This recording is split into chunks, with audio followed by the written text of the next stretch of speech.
Agora,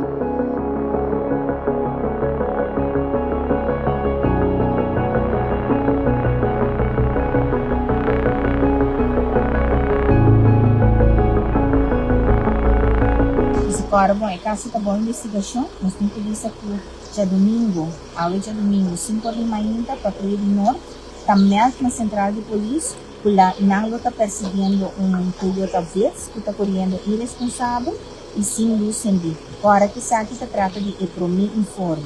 Polícia deu uma sinal para ter a nossa de hora de polícia.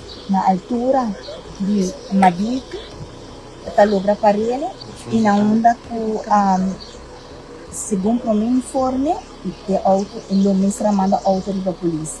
Polícia na sutura, o ministro tira e na onda e bala lo alcançar o chofer masculino de auto. Polícia na sutura para pedir para a ambulância e jefe para vir no sítio com máxima urgência. A ambulância chega no sítio de sucedido e está recebendo o máximo para ajudar o chofer, que lamentavelmente não pode fazer nada mais pelo. Dr. Forensico está apresentar e está constatando morto, e está dando inicial para respeitar a família, que está ACL, de 19 anos de idade. Polícia técnico está aqui na presente, também nós temos Lance Richard Miranda, que trata de polícia, nesse caso, que está caso roubo sério, não dá nada sendo na investigação. Também nós temos o departamento de extrato também, e manipulação socorro e polícia forensico.